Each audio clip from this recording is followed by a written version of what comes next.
Thank you, Shelley. Good afternoon, everyone, and welcome to our Ingram Micro August IDG Lunch and Learn. We're going to be discussing all things Intel today with Rachel Munley.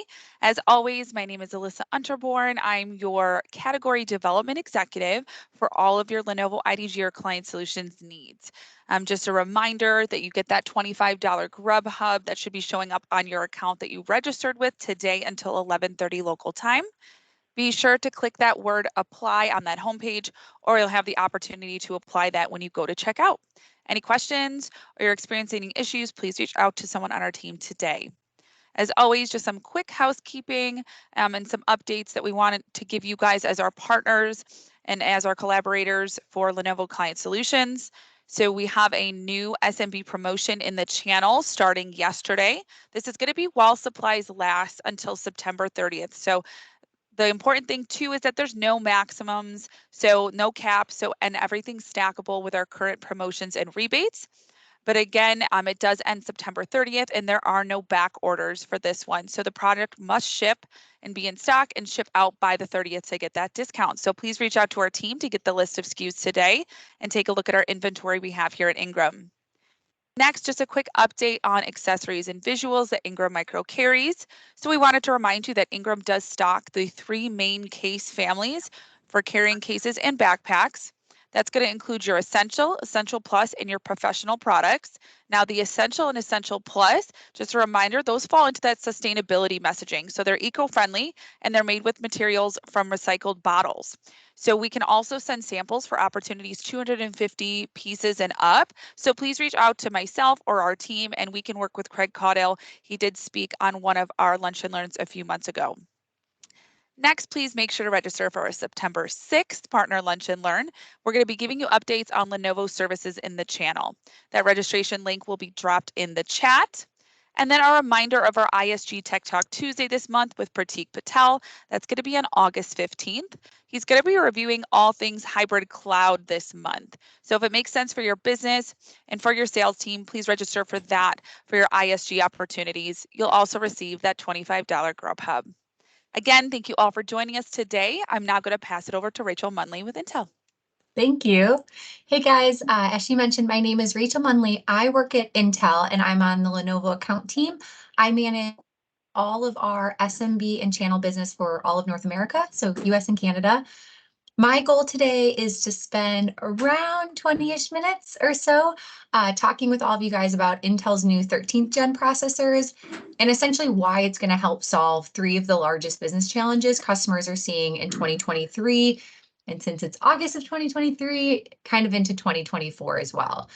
So I will not have time to go into a deep dive on a lot of these, but I do want you guys to walk away with an understanding of these new Lenovo products that have launched that are now available in the channel and be able to retain hopefully some of this information and repeat it to your customers to help them solve their business problems. So that is the intent of all this.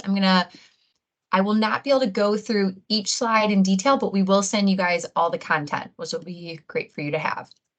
Okay, so hopefully you see the 2023 business challenges slide. So these are this year, which is no surprise to anyone, customers are facing several challenges that they need to address.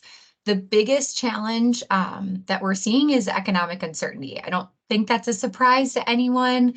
People have talked about a looming recession and just costs that have been happening, personal and in business. And a lot of times a natural reaction to that is, hey, we need to scale back. But we want to talk about why it's important to continue to invest, but invest wisely to remain competitive. So when growth returns, that you're actually prepared for it, right? And able to be competitive. The second thing we'll hit on is around security. So this is no surprise. It's always kind of a challenge and an opportunity with solutions that we offer, but securing businesses against attacks remains a top priority.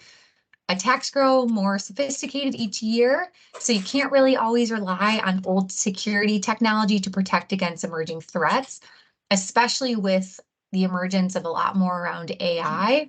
This is not going to be an AI deep dive. Maybe in future conversations, we can talk through artificial intelligence in the lens of security and just what Intel and Lenovo and Microsoft are doing together.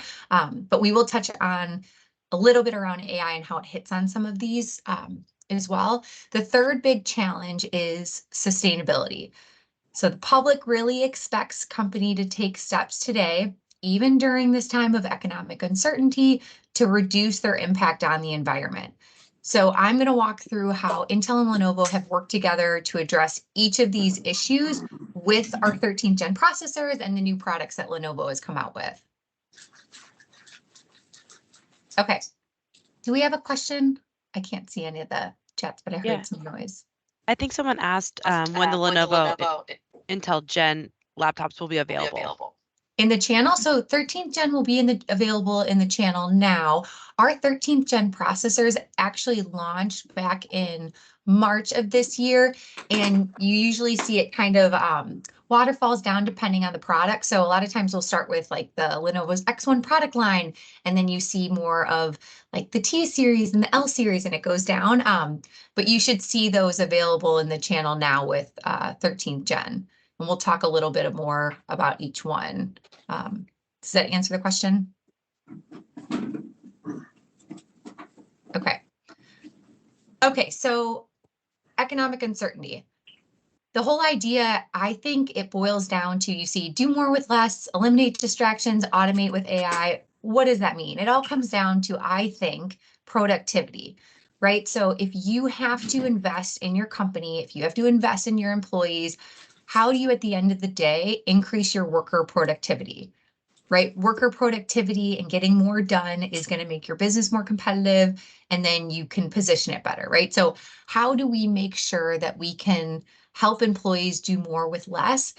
And what's the environment? We've been talking about COVID for 3 years too long, I would say, but it did really change the landscape, right? So we need to really look at how workers are doing their work and on what type of devices now versus 2019, which is pre-pandemic, or 2020. So the real questions to ask are, when was the last product that was upgraded, right? So if you have a product that employees are using 2019 or earlier, 2018, 2019, you're looking at a 4 or 5-year-old PC, right? You might have some that refreshed during the pandemic, right? 2020, 2021, 2022, a lot more recent. We need to understand what it was refreshed with, because a lot of times during that period of time, a lot of customers were just buying whatever they could get their hands on, and it wasn't the right type of product for the profile of the customer. So we need to look at that. And then if it is more recent, great, how are they making sure they're productive? So what we want to talk about is what we did with our processors to adapt to these changing times, right? With the hybrid workforce and all that. So when we look at a hybrid worker, how is that different than when we were in the office? So in 2019, the percent of office workers that were in, 4 or 5 days a week compared to now, where you're seeing maybe the occasional 1 to 2 to 3 days a week if it's enforced by a certain company, but we're seeing a lot more working remotely. We're seeing a lot more Teams calls than we ever did. I mean, back in 2019, I think I maybe used the occasional WebEx, but the amount of hours that I put in on Teams now and video calls. So the way we're using our PCs is just dramatically different than how we used to, right? So we are requiring a lot more on our PCs than we ever did. Because you used to be in the office and you'd go into a meeting and maybe your laptop that was there to take some notes, but you didn't have to log on to Teams, have video on, which is CPU intensive, also maybe presenting something with your Outlook in the background, running a lot more applications, right? So this new hybrid way of working means we need a different type of approach to how compute is actually happening. So what Intel did, and we actually did it with our 12th gen processors, and it's just been enhancing with our new 13th gen, but hybrid CPUs. So the whole idea is hybrid CPU architecture is kind of built for this hybrid way of working, which means we have 2 types of cores that work together. I'm not going to get too technical, but think of it like you have a performance core or a P core, and you have an E core or efficiency core. Efficiency core is going to do all the background tasks, right? It's really, really low power, kind of low touch. And then your performance cores is going to make sure that anything that's a little bit more compute intensive and it's on the foreground of your PC that you're working on, like right now, this Teams call in the video would be using more of the P core, and maybe some of the background checks that are happening are doing it on the E core. And I always think about it like a hybrid car. It's so nice. Like we have an SUV. I feel like once you have kids, you just need more space. SUVs are wonderful in terms of size and power, if you care about that for an engine. But gas is super expensive, right? It's very intensive with the amount of power it uses. Whereas if I have to drive, 4.5 hours to Raleigh, North Carolina, and I just have a small bag that I'm bringing, I don't necessarily need a big SUV or a truck. I just want something that's not very, not doesn't take a lot of gas, right? And so you kind of want the best of both worlds, and that's what a hybrid CPU architecture essentially brings. The other portion is going to be around connectivity, which we'll hit on, and then integrated AI accelerators. AI is the buzzword that everyone is talking about. It is not new to Intel's processors. It's not new to what Microsoft is doing or what Lenovo is doing. This is a journey that we are on, and we saw a little sneak preview of kind of what the AI accelerators can do in some of the use cases that we've become so accustomed to with AI that we've kind of forgotten that that's what's really driving some of these experiences, which I'll hit on in some of the later slides. But the idea is, with just this pressure on the economy and spending, what are our CPUs doing to make sure that you are more efficient and more productive in general? And so the first thing we talk about is productivity and just tasks, right? The easiest way to measure that is how quickly can you do a task, and how much faster did we improve each of these, commonly used tasks, gen on gen, which is on the left side. And then, like I mentioned, with those 3-year-old PCs, so if someone bought something in the beginning of the pandemic, if, March of 2020, April of 2020, May, it's over 3 years at this point, which is kind of crazy. That's where you see a lot of those, I would say, significant gains that you can get. So if you look left to right, you can see we have different benchmarks that we use for different product applications. So you have Crossmark, you have Sysmark, you have, I can't even pronounce the third one, WebEx PRT4, right? And each one of those is intended to measure a certain type of application that are most commonly used in business. And most companies are not refreshing every year. We would all love that, but it's just not happening. But it's good to see that you can still get up to 13% boost alone on some of these applications just from going from last year's processors. But when you get into that 3-year-old that we see on the right or greater, so if anyone has a PC that they got in 2020 or even earlier, you're going to see huge noticeable performance gains. 61% is something that you actually notice. And it's all about getting your job done faster so you can do other things, right? We want to make sure that productivity is one of the biggest things, and that comes from just raw CPU performance alone. The second one, there's a couple on these, and I'm not going to go through all of them, but I think we've all come to understand just how important connectivity is, right? So better connectivity is going to produce and boost your productivity. And so not just around raw CPU performance, but if you can't connect, you can't collaborate, and you're not going to get a lot done in 2023 if you can't connect with your coworkers and anyone else you work with. So the one I want to give an example on is the great Wi-Fi experiences that you get with our 13th gen processors. So Wi-Fi 6E. So it's also called, you see in parentheses, it's called Gigabit Plus. You'll hear, okay, it offers faster speeds, better security. There's this new 6 gigahertz band, and it gives businesses 7 additional gigabit speed wireless channels. And you think, okay, like that sounds like a lot. What does that even mean? And the way I think about it is, I was down in Costa Rica actually talking through some of this and some of our new technology, and the traffic's pretty bad down there. And I've lived in a lot of areas where traffic is bad. I lived in from Chicago. I lived in Portland when it blew up and got too big. New York City. I lived in Sao Paulo, Brazil, which I think arguably is the worst when it comes to traffic, especially airport traffic. And everyone in Costa Rica said it rivaled. Like they have specific on their cars. They, depending on the license plate, you can drive on certain days to try and tamper down the type of traffic that they have. So traffic is horrible. And the way I explained it to them is, imagine you're driving on your normal, 4-lane highway that's completely backed up with traffic. And all of a sudden, 7 new lanes just happen to open up. Well, what does that do? It allows a lot less congestion on the road, which is the same thing that this is doing, right? So we think of network congestion that you have, same thing with cars on a road. If you have 7 additional gigabit speed channels, it's the same thing as having 7 additional lanes to help you. So it's just more reliable. So if you thought you were going to get home at a certain time, same thing. You have better reliability with this type of Wi-Fi connectivity. The other part on that is it has, you see underneath that, this Intel Connectivity Performance Suite, and that improves the Wi-Fi experience. So it prioritizes the traffic.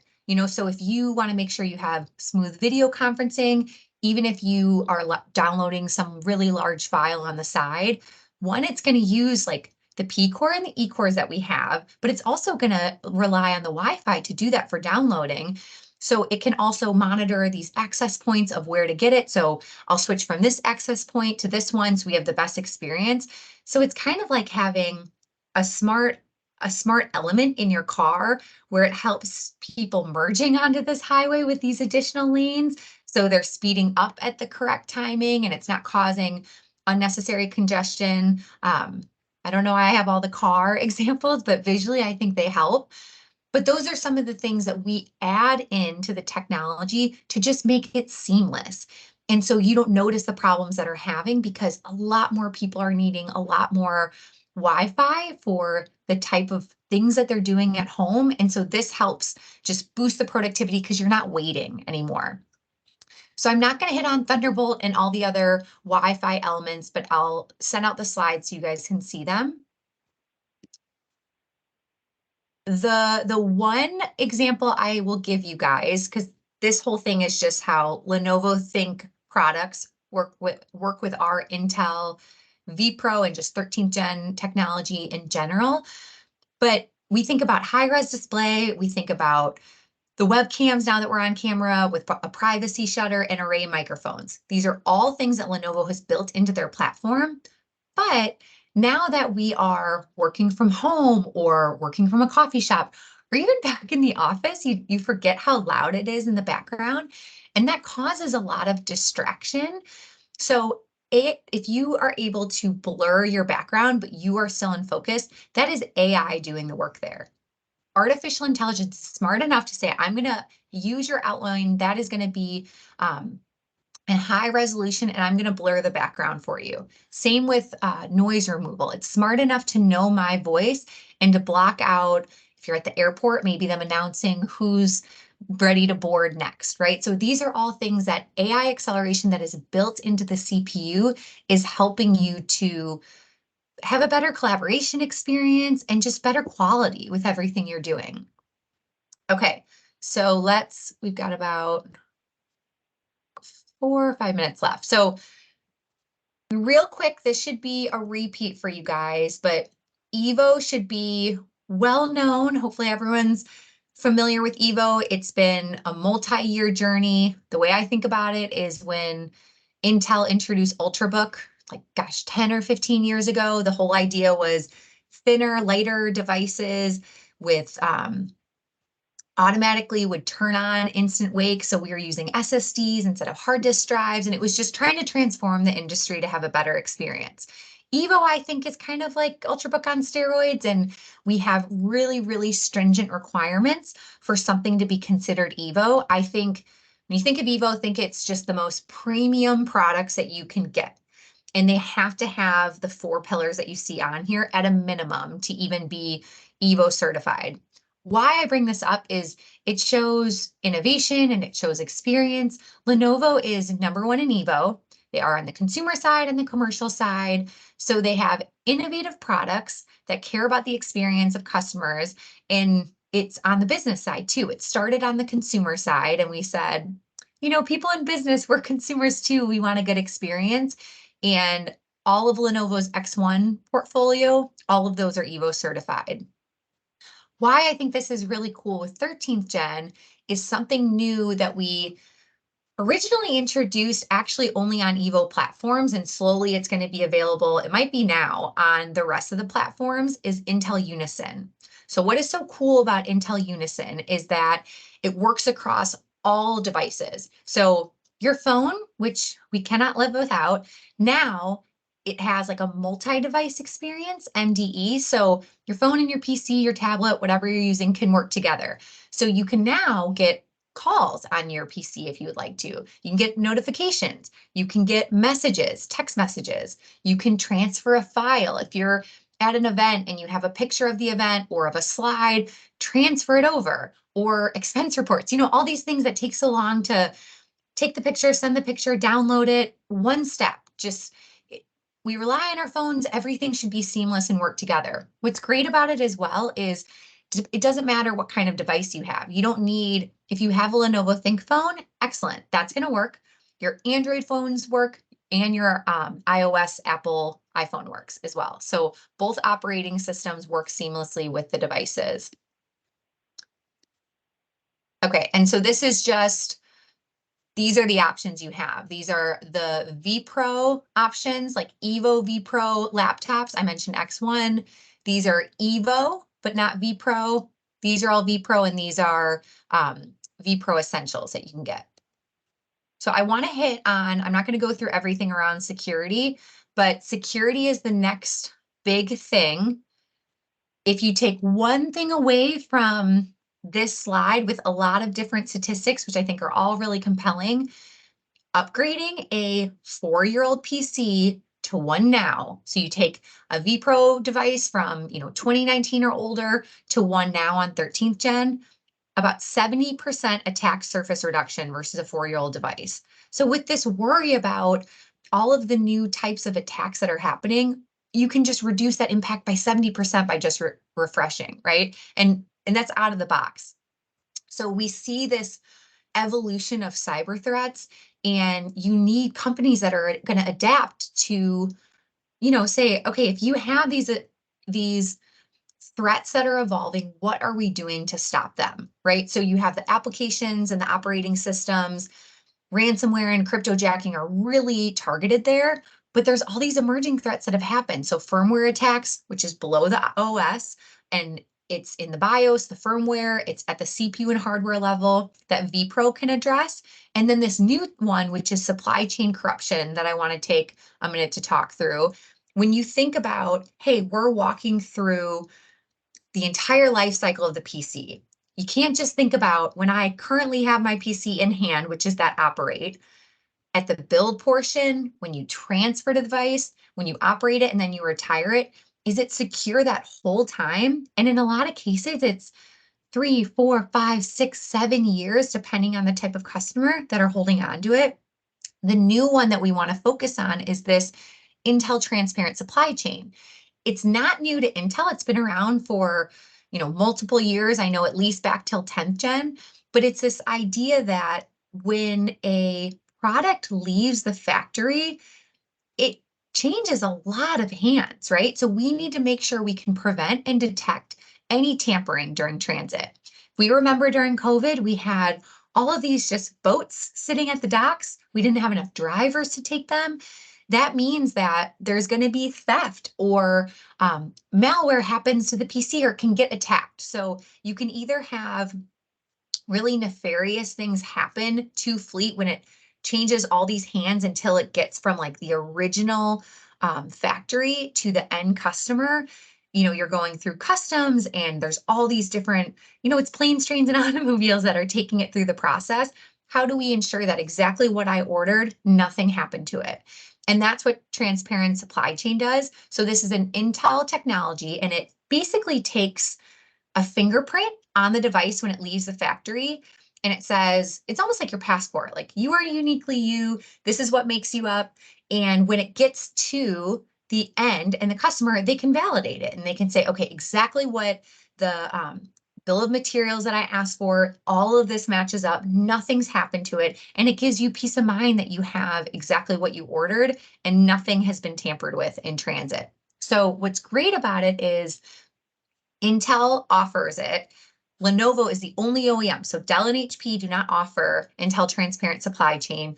Lenovo offers it, but because it happens at the factory, you have to do the production and ordering as a special bid. You have to say, I want you to include this order number when I place it, so you know to put that fingerprint on and track it before it ever gets to me. So it's a great Lenovo differentiator just to say how much they care about security, in addition to everything that we do together around Intel's hardware shield for vPro and their ThinkShield platform. Okay, so the last thing I'm going to take 1 minute to cover is just Lenovo and Intel's commitment to responding to sustainability needs. So they really wanted to make sure they're reducing their carbon footprint and reducing operating emissions. So when we look at this, most PC emissions occur during manufacturing, right? So when you are designing, you have to think about, how are we going to repair the device? Can we reuse anything? Can we recycle materials? So they've been really intentional about making sure we're using recycled materials and recycling plastic and reusing things. The other portion is around water and energy and waste. So 99% of water is treated and returned. And we're thinking about, how can we use this renewable energy in the products that we're creating? And the last one, you guys, if you've ordered anything recently, you've noticed all the packaging has really changed. So now they're using plastic-free and biodegradable packaging. It's anytime that I get, a package and there's like all the peanuts or like any of the really outdated packaging, it's just such a shame, because it's going in a landfill somewhere. So all of this effort around biodegradable material and just these large efforts to build, transfer, operate, and retire in a really sustainable way. They've made, huge leaps and bounds on that, and has partnered with Intel on it. So if you put it all together, these are the product lines essentially that you can get with the ThinkPad, ThinkCenter, ThinkStation, even ThinkBook with our vPro platform, Enterprise Essentials, and these will solve, we think, the problems, or at least offer some sort of solution to what a lot of customers are facing now. So that is the end of my presentation. I know that's a lot of information, but I will provide the slides. Do we have any questions? I think we answered them all, at least in the chat. And then we also dropped in the promo. So if anyone had any questions, the SKUs are there too. Cool. What did everyone get for lunch? I need to order something still. You reminded me on the Grubhub, and I'm like, maybe I'll get something for dinner. Hopefully people got some Chipotle. good food. Oh, Chipotle, that's a good one. Did you get steak or chicken? Chicken. Chicken? I always get chicken. It's always good. Yeah. They're okay. they're one of my customers. It's good to support them. Yep. In college, I used to have Culver's as a customer. I sold like retail space and or ads, and I used to say, well, I always have to do it in person to make sure they're doing okay, so I could get some of their food. So I think it's always good to support your customers. The butter burger, the root beer, and the Best. yogurt. What's that? The custard.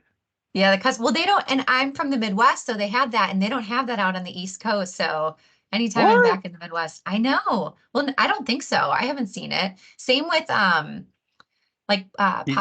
which I love. They don't have that in Charleston, South Carolina either. Oh, they don't have the restaurant chain. Yeah. Yeah, I don't think so. I live in Columbus. They only have two, which is, so yeah, it's a treat, few and far between. It is. It's a treat. So the rare times that you get it, you want to take advantage of it. But hopefully that was, I know that was a lot of information, guys, in a little bit, but I wanted to make sure you got to get a taste of everything we're doing. Hopefully everything was clear. Any questions in the final minute? Questions about the promo? There you go. Can you hear me real quick? Yep. Yes. Yeah, what I need is we're selling to universities and to companies and so on. And in Texas, we're doing a DIR with you guys as well, which is great. I'm sure you have other special programs all over the country, but we need to have a few slides like what you have on just the product lines and the options. Like, is there a solution configurator someplace?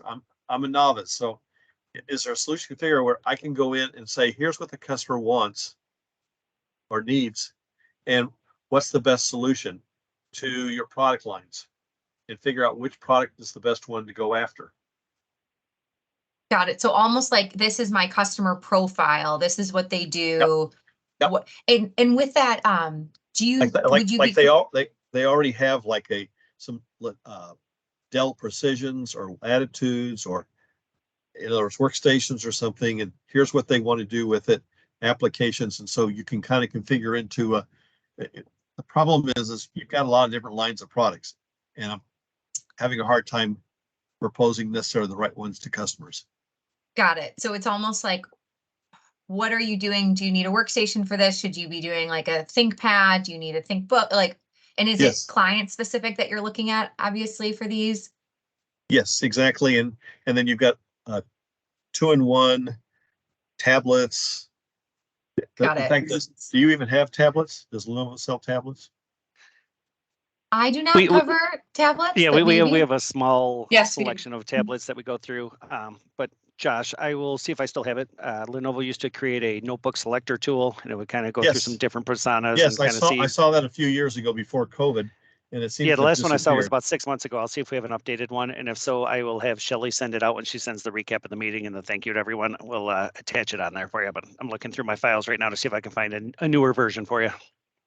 Yeah, we just lost a sale because your team went in and said Gen 13 wasn't going to be available till next year, and I'm going, I can't believe that. So we'll have to regroup on that. And so I appreciate if you guys can get a hold of me. We've got some large sales, 100, 150 units, and that would help out. Okay, thank you. Thanks, Josh. Sounds like John will get that over. We'll get that in the notes along with this slide deck as well, which I'll send over to Shelly after this. But Perfect. guys, I hope you have a great rest of your day. Thanks for the time. Thank everyone. Have a great Thanks, Rachel. Thank you, Rachel. Okay. Thank you. Thank you.